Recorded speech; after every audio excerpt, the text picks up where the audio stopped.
Well, good morning, everybody. It's a pleasure to be here. I'm going to give you a report from the Apiarist and just some observations that I've had so far this year. All right, I want to start off by telling you my wife is with me today. I was very fortunate. I had a chauffeur. I usually don't have one. My wife drove me up, but she's going to drive me back home. And it's kind of like our big date. When you're a beekeeper and you spend a lot of time doing stuff, these are our dates.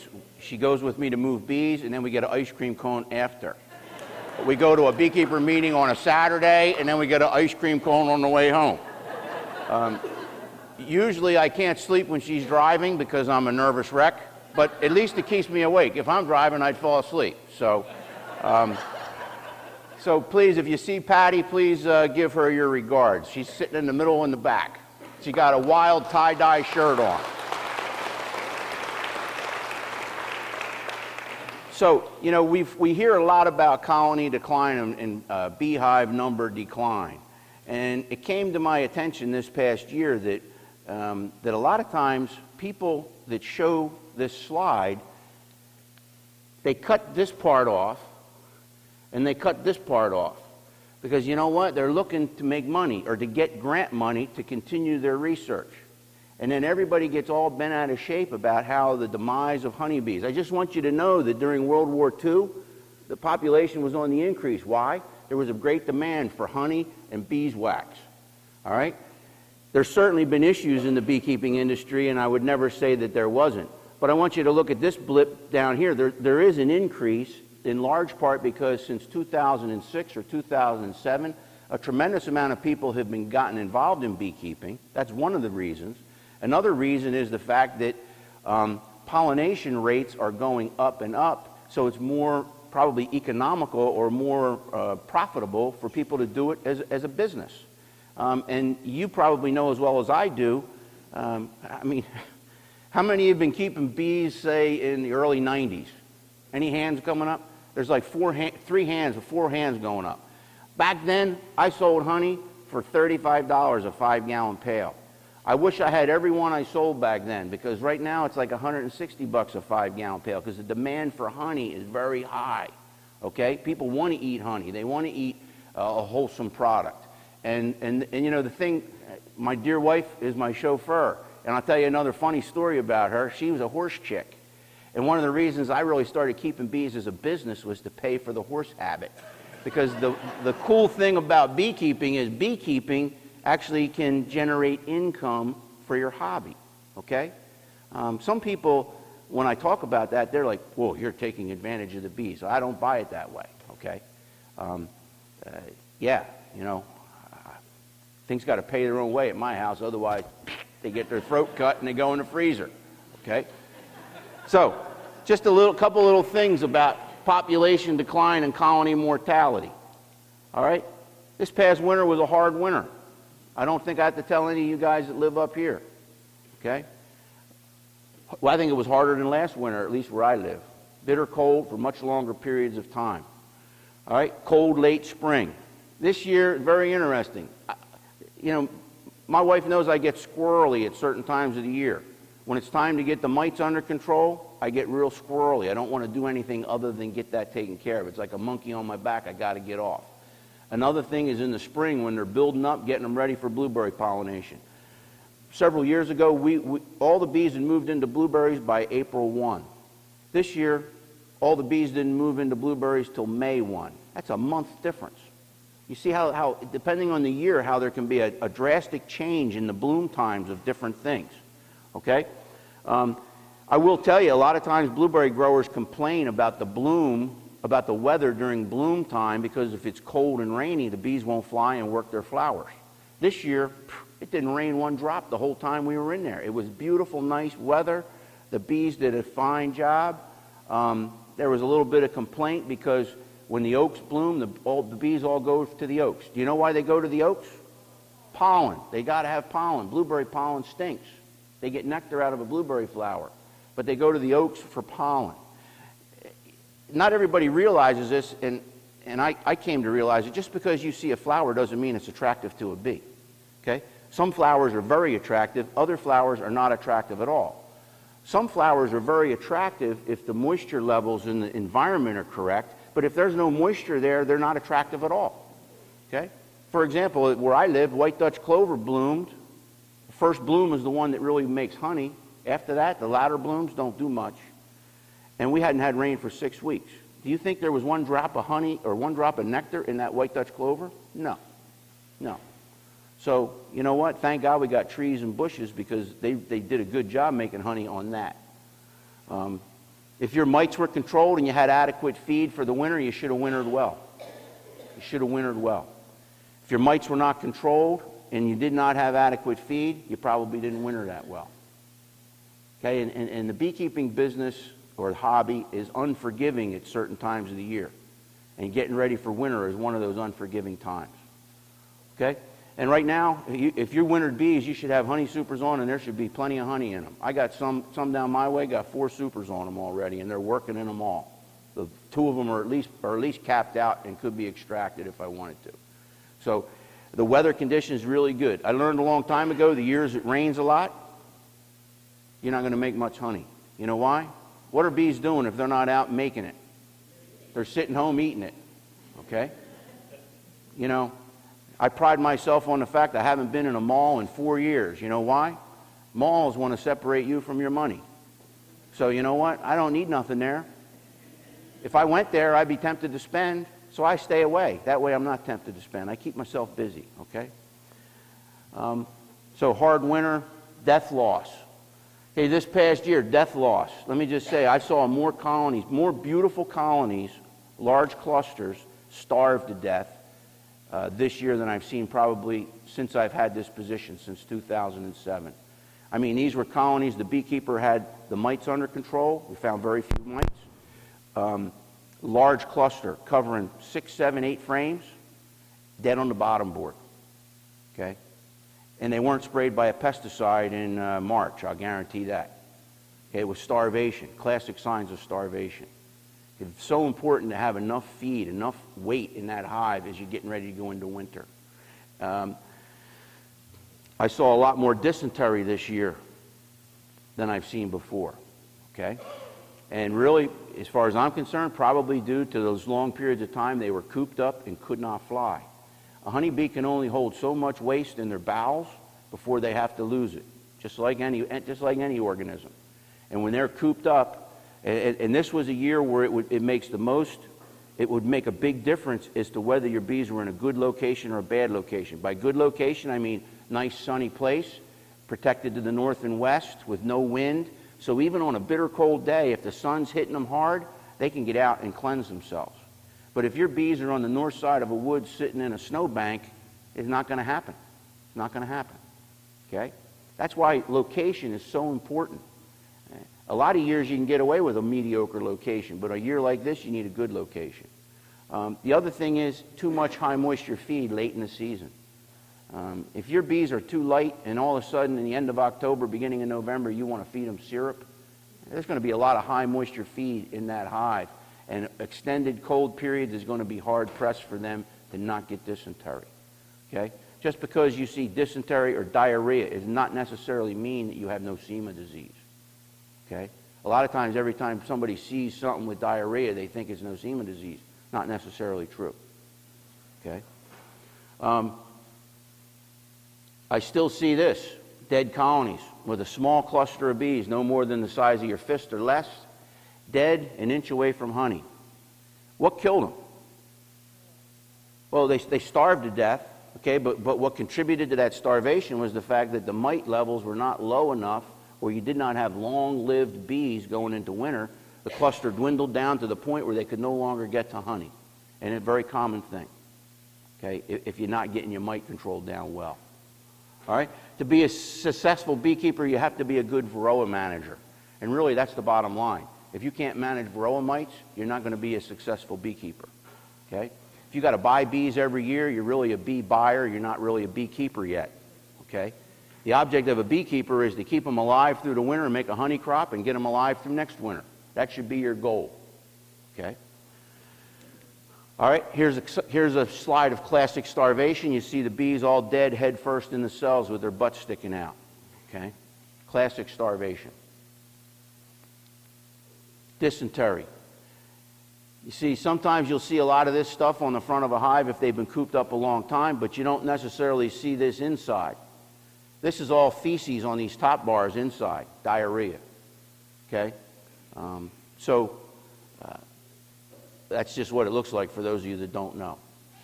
Here's a small cluster that I'm talking about. You see there's honey here, but this is not a sustainable cluster of bees. An ideal cluster of bees is going to cover 4 or 5 frames in March, maybe more. When you only have a handful of bees, they got no hope. They got no hope. Okay? The object in the fall is to have a large cluster of young, non-parasitized bees. Okay, young, non-parasitized bees. I get into this big debate about feeding. Where I live, where I keep bees, there's no fall honey flow.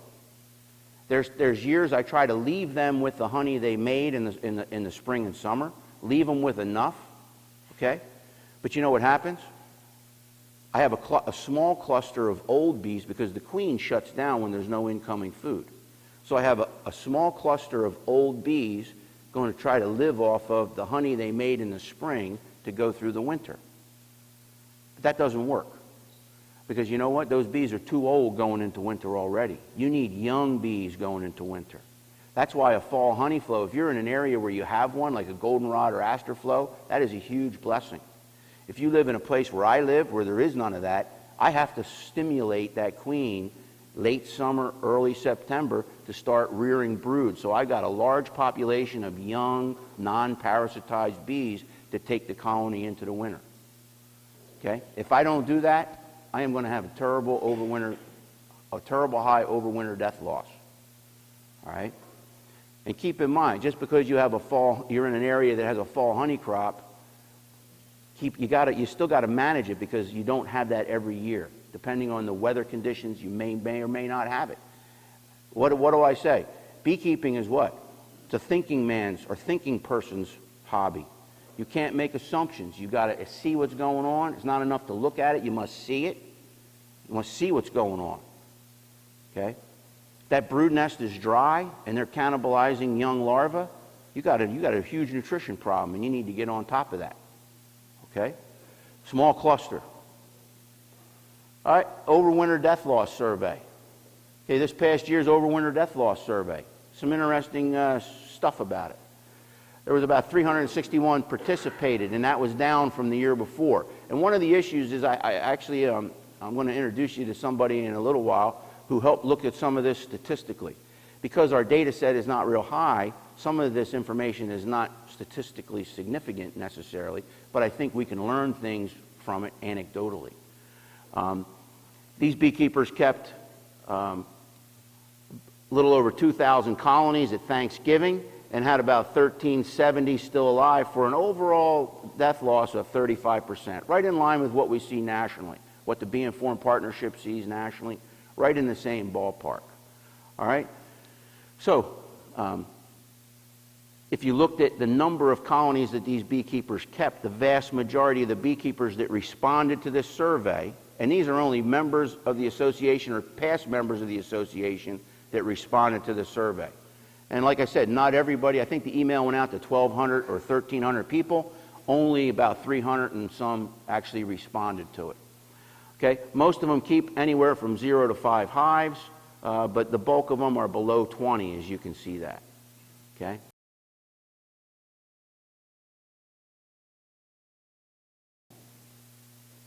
So is there a significant difference in the percent survival rate of New Jersey hives treated for Varroa versus not treated? And there definitely is. A recent college graduate did the statistical analysis on this. And I'm going to show you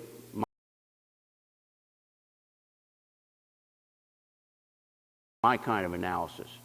To treat or not to treat, that's really the question that a lot of people still ask. Okay?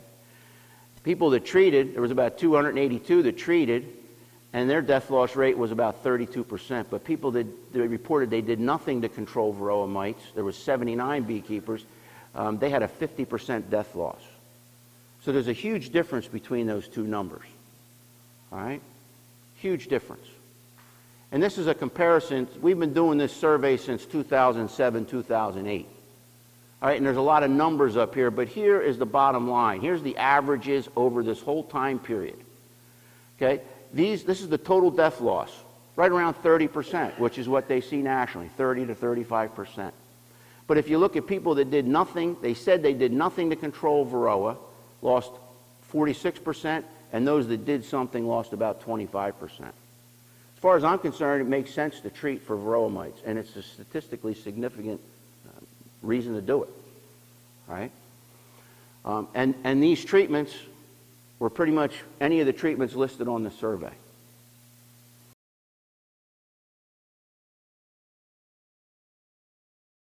All right, another thing that we looked at was there a significant difference in the survival rate based on county, and there wasn't.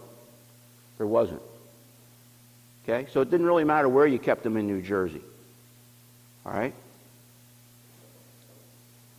Treatment type. I looked at this, and here's kind of the breakdown. These are the main things I looked at, or that was in the survey. And you can see here the number of beekeepers that said they used Apivar or Mite Away 2 or Mite Away Quick Strips, how many hives they kept. But here's the bottom line. And keep in mind, this data set for Apiarist var is it's only 10 beekeepers, 52 colonies. Their death loss was about 21%. Apivar, a larger data set, 24%. Mite Away, a little bit smaller data set, 30%, and right on down the line. Let me just we had 4 beekeepers do the powdered sugar. Really, over the history of this, powdered sugar doesn't really work that well, at least with the people that report they use that as a control measure. And I will say drone trapping, one of the reasons drone trapping does not work is because people start drone trapping in August. Okay, the time if you're going to do drone trapping to start is in April. Okay, that's the time to start if you're going to do that. There's very little drones produced in August because there's a dearth period. So trapping them out is not going to get rid of many Varroa mites. Okay, and I think that's probably one of the reasons that number is so terrible. I'm not a strong proponent of that. I'm a strong proponent of doing something that works well. Okay. Timing of treatment, we also looked at that. Okay, July, 30% death loss. August, 32% death loss. September, 32% death loss. That's the first couple weeks of September. You see how it goes up in these, well, here is an abnormality. I can't really explain that, but 62% not good. But I want you to look at this. This is from 2011 to 2015, the average death loss by month. And you can see the longer you wait to do it, the higher your expected death loss will be. The longer you wait to control Varroa mites. All right? You want to do it early. Okay? Average death loss by treatment type during the same period, 2011 to 2005. These things work pretty good. Some of these other ones, much higher levels. Yeah. Here's a shot of Apivar. As far as I'm concerned, this stuff's highly effective. Highly effective. It's a contact pesticide. Yes.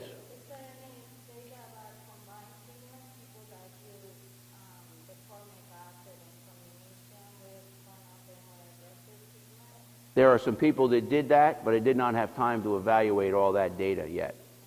Okay? There are some people that used 4 different treatments and had terrible death loss. I wondered if they went overboard. There were a few people that did 2 different treatments. But I haven't had a chance to separate out anybody that did more than 1 and try to look at that data yet. I was finishing this up at 2 o'clock in the morning, so I was ready to go to bed at that point. Only 1. That's correct. That's a great point, and that is correct. Only 1 treatment. Okay? The question was, did I look at people who used more than 1 control measure for Varroa mites? And I have not separated out that data yet to really look at that. So this Apivar is highly effective. 1 strip for 5 frames of bees. And if you decide to use this product, there's a little punch tab that you push over to the side. I would not recommend you do that. I would recommend you put a toothpick or a nail through the pre-punched hole. Because what happens is this strip wants to stick to the super above, or wants to pop back up out of its slot, and then it falls down between the frames and you don't know it's in there anymore. And that's a bad thing. You want to put it in according to the label directions and remove it at the correct time. Okay? So, some mite control strategies. As far as I'm concerned, Apivar does a really great job. I treated all my colonies with it last year, and I'm going to tell you some very interesting things right here. Oops. Jeez. Kevin, this is complicated. Okay, I used it last summer, fall. I had a 7% overwinter death loss, lowest I've had in probably 7 or 8 years. This is what kicks me, though. I've not seen one varroa in the burr comb in 200 of my own hives as I worked them this spring. I can't ever remember in the last 10 years not seeing a varroa mite or many varroa mites in the burr comb between the 2 brood chambers when I worked the bees in the spring. And, you know, as far as I'm concerned, varroa mites are like cockroaches. I'm a little bit of a freak about cockroaches and rats. I don't like either of them. If you see one cockroach, you have a lot more than that. And if you see one rat in a chicken house, believe me, there's a lot more than that there. Okay? I feel very happy about the fact that I did not see any varroa mites when I worked my colonies this spring in that, in the burr comb that breaks when you break the 2 brood chambers apart. And every other year, I always see plenty of them. Okay? So, that doesn't mean they're not there. I don't think it eradicated them. Okay? I don't think it eradicated them. And now that the bulk of the season's over and all the honey supers are on, now I'm going to go back and start doing some alcohol washes to see if I can find them. Okay? And to see at what level they are. Yes? The question is, do I think that the fact that I'm not seeing varroa mites is due to the harsh winter? I don't believe that at all. Because last year was a harsh winter and I saw plenty of them after last year. Okay? Yeah? Tim, how long have you been using that for?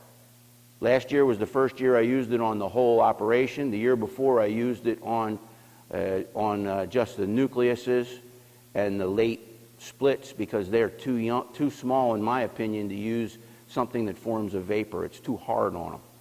Okay? So I used it on all of my little hives that were made up in June.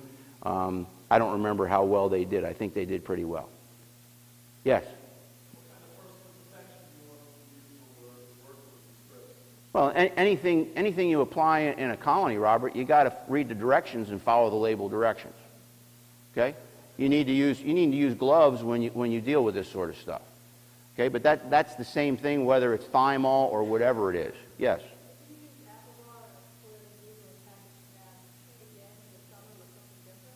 Maybe.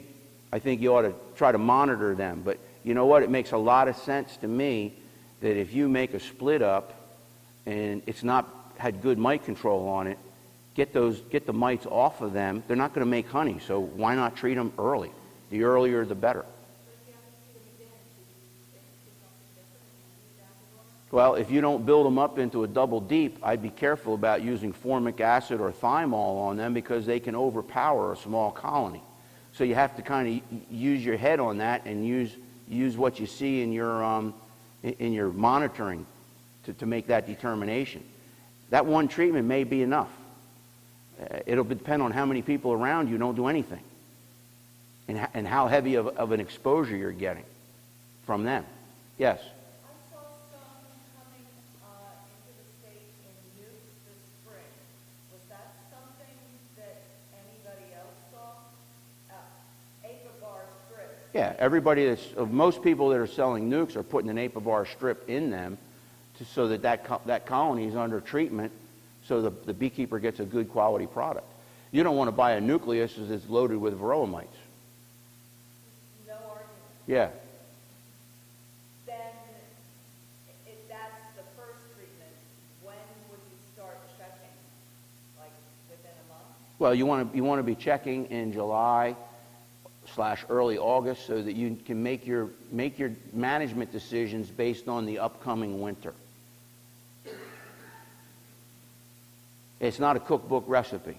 Believe me, mite control is not cut and dried, black and white. It's, you need to be involved and you need to be seeing what's going on.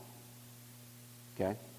I believe you need to switch treatments because we don't want to build resistance to this product.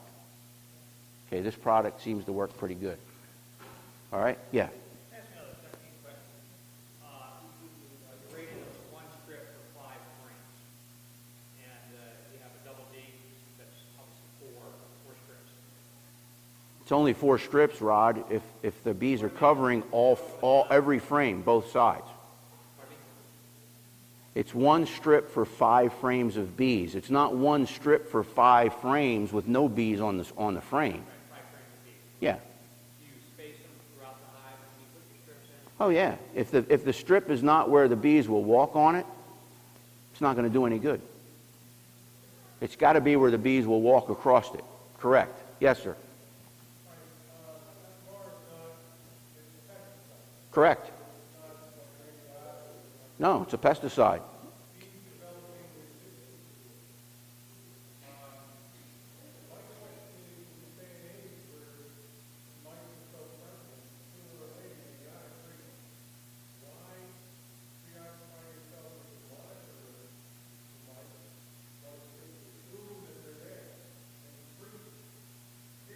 That's precisely what I do. I assume they're there and I treat, but what I want to do is I want to know if my treatment was effective.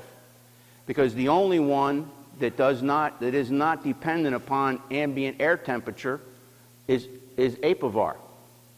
The other ones, if you put it on and it vaporizes too quickly, or it vaporizes too slow, or you did not close your bottom screen bottom board and all the vapor drops out the bottom, you're going to think you did a good job of controlling mites, when in fact you didn't at all, because you never looked after the fact to see what your mite level was. I agree with you. I treat my colonies every year, but I like to follow up and find out how good a job I did or how good a job the treatment did, because if it did a poor job, I may still have time to solve that problem, but if I just assume it worked fine, I won't know till next spring when half my colonies are dead. You follow that? Yeah. Yeah.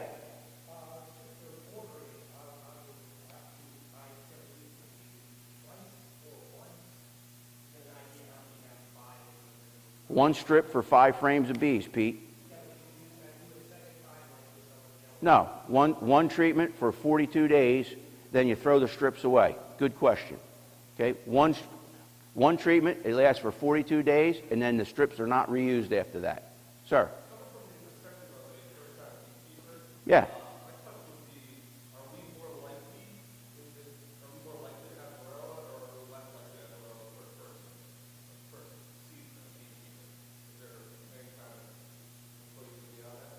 No. People always would say, oh, well, you don't have to treat a swarm the first year that you install it. And I used to believe that logic until I went and looked at a new beekeeper who caught a swarm, been in a box for 30 days, and there were so many varroa mites in there it wasn't even funny. So, you know, I think you got to look and you got to think about treating if you want to protect your investment. Okay? You know, I tease my wife all the time about the mani-pedi, okay? I say, hey, you're going to get the mani-pedi. Why don't you just throw $20 bills out the window on the way down the road? And I think buying bees and then not taking care of them is like throwing $150 bills out the window. If you want to do it, drive down my road because I will pick them up. Okay?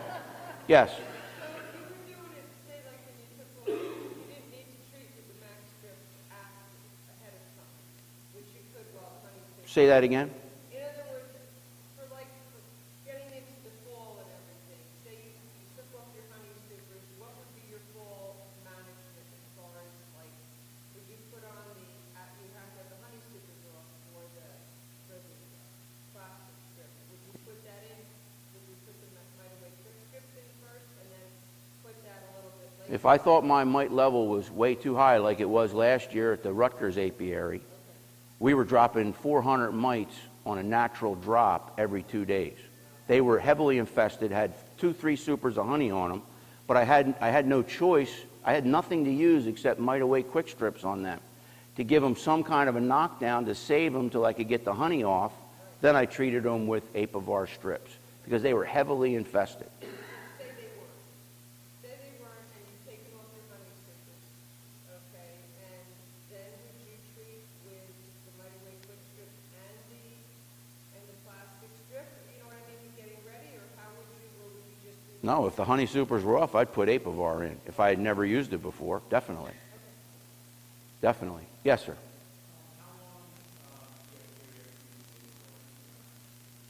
10 days. Apivar gets pooled, 10 days later it's used. And you know what, it's interesting because Medhat Nasser, the provincial apiculturalist in one of the Canadian provinces, tells me up there, they use it in the winter cluster. You know why? They use one strip. Most of the time in late February, the cluster is about 5 frames of bees. So as soon as they can see the colony is alive, they will put an Apivar strip into the cluster and they pull it out before any honey supers go on. So they knock them down when they can't hide in a brood, and it does a good job of getting their levels low in the spring. That's another way to think about using this product. You can't use anything that forms a vapor then because it's way too cold. Okay, and it's much less expensive to use one strip than it is 4. But I will tell you what, if you try to go chintzy on the strips, chances are you're not going to get good control. If your colony is big, you're trying to only use 2 instead of 4, it's not going to work that good. Okay? Not going to work that good. Yeah, just a couple of other quick things and then I'll be done. Eggs, you got to be able to see eggs. If you can't see eggs, you got to have a problem when it comes to managing your bees. Okay? And I will tell you that, maybe I shouldn't tell you this, but I'm going to tell you anyway. There's times I'm having trouble seeing eggs. I got to be honest with you. Okay? Especially on a cloudy day like today. So you know what? I was like, man, what am I going to do? You know, if I can't see eggs, I better retire, right? Well, I got myself a pair of safety goggles with 2X cheaters in the bottom, and I'm telling you, man, it's like walking around with magnifying glasses on my eyes. And I highly recommend it. If you're not having trouble seeing eggs, you get yourself a pair of these safety glasses with cheaters, and it's going to open up your whole world. The problem is they're on a curve. So you're a little dizzy when you're looking in there because everything's kind of like in a fishbowl. But, you know, it is what it is. Landy. Two things. On the same thing, too, about seeing eggs, I also carry a little, very powerful flashlight in my notebook for cloudy days, and I've got my cheaters. So I put the cheaters on and the flashlight on a day like this, and I have no problem seeing eggs. But going back to the varroa control issue, do you think that using Apivar would it be acceptable to only treat once a year in July? Do you think that the treatment... I don't know that question yet, Landy. I don't know that question yet. It may well be. Like I told you, now that all my supers are on, I'm going to go back and start looking and trying to get an idea as to how many can I detect in an alcohol wash of 300 bees off of open brood. And if I'm not washing any now, you know, I don't know. It may bode well for this year. I don't know. Because if I were going to alternate it with anything, I would alternate it with formic acid early in spring. Yeah. You know, just so that we're not using the same thing all the time. Yep. I think that's the important concept to get is rotation.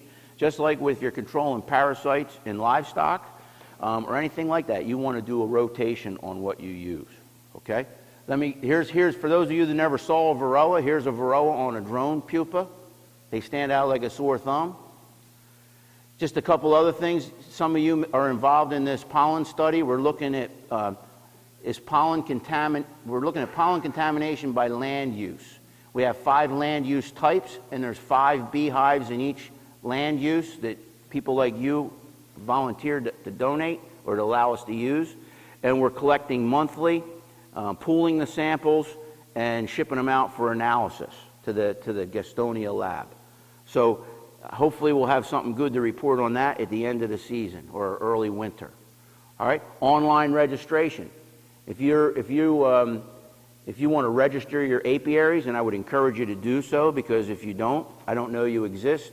If there's a disease outbreak in an area, you won't get notified. You can go to this URL. Is that what it's called, Kevin? A URL? You can go there and read the directions.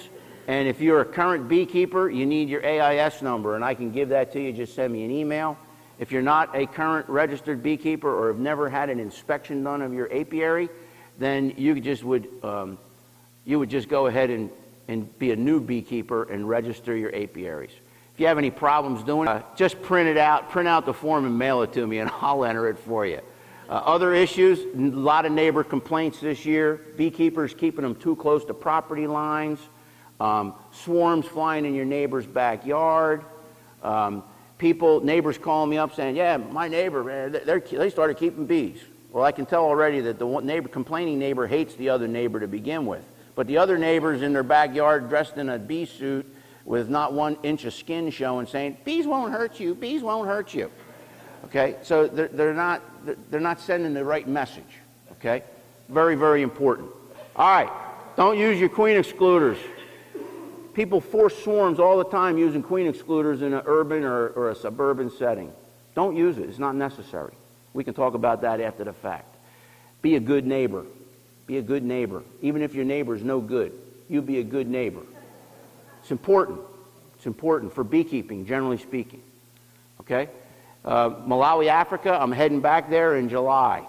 I'll be working on the same farm that I've been at before with top bar hives and Langstroth hives. We'll be harvesting honey, getting ideas of how their honey production was this year, working with the farm staff on splitting, feeding, livestock projects, and a bunch of other stuff. I'm looking forward to that. I want to say thank you to Rebecca. Rebecca took our beginner beekeeping class. Rebecca, would you please stand up? Rebecca recently graduated from Rowan University, and she analyzed some of the data to see if there was any statistically significant parts of it.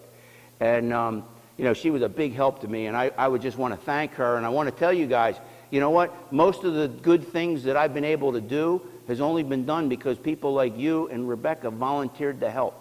Because I have no staff, okay? And good stuff doesn't happen unless people get involved. It's the same thing with this association. Good stuff doesn't happen unless people get involved. Incidentally, you're still looking for a job, right? In the biological sciences area. So if you have an opening in the biological sciences, talk to Rebecca.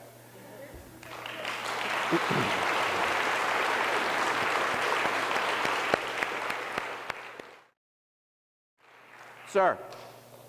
Yeah, I'm a starter this year. New beekeeper. My first 2 hives were packages. Yes. I noticed on the Varroa thing you suggest that we treat the packages now. Yes. Okay. I have 2 nukes that I just got as well. Good with well. I liken it to not every package is Varroa mite free, number one. And I liken it to a dog or a piglet that has mange or parasites. They'll grow much better and get much stronger quicker if they're not having their blood sucked out of them. Okay? So I would. Because you're not going to make honey. Yeah. Good. Did you have another question? Yeah, I did. On the online registration, does it automatically go over to register as DEP as well? No, because contrary to what most people think, that all governmental agencies are all in cahoots together to mind your business, is not true in the state of New Jersey. Okay? I would love for that to happen, Landy, but that doesn't happen. And that information is confidential except for the beekeeper's name and address. Those are the only things that are not. Bee yard locations are all confidential in my database. All right, I'll be around. Yes, sir.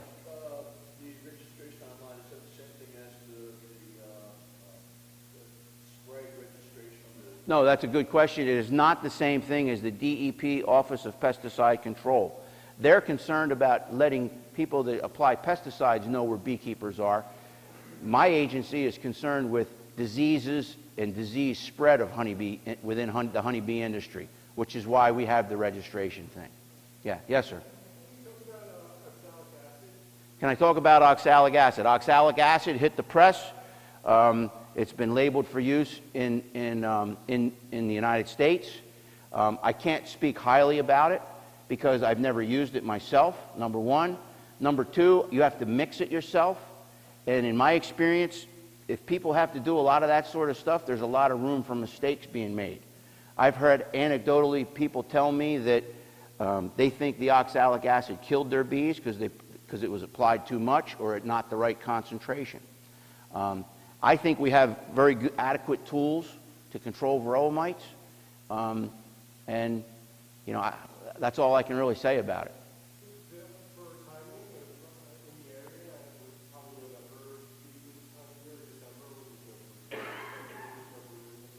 Well, that's a good question. What would be the timing of treating for oxalic acid? This is one of the reasons I'm not a strong proponent of it, because if you wait till November to control varroa mites and you didn't use any other method to control varroa mites, your colony is doomed to die. Because you know what? You're not going to have a large population of young, non-parasitized bees to go into the winter that's going to live a long time.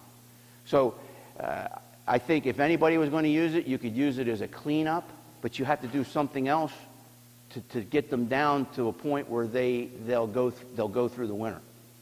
Okay? Yes, Dave. I just want to get your opinion on that flow hive. Hey, Patty, did you bring my hammer? Patty, this is my standing joke with my wife. When I don't want it, when something comes up and it's driving me crazy, no offense to you, Dave, I tell her I'd rather stay home and pound my thumb with my hammer. You guys know about the flow hive. Does it make sense to you? My dad said that, you know what, if it seems too good to be true, what? It probably is. But they never gave me one to play with for a year, so I have no real in-hand use to comment on it. Kevin, thank you. Thank you. Let me take the mic. Just come over for me while we do the switch over.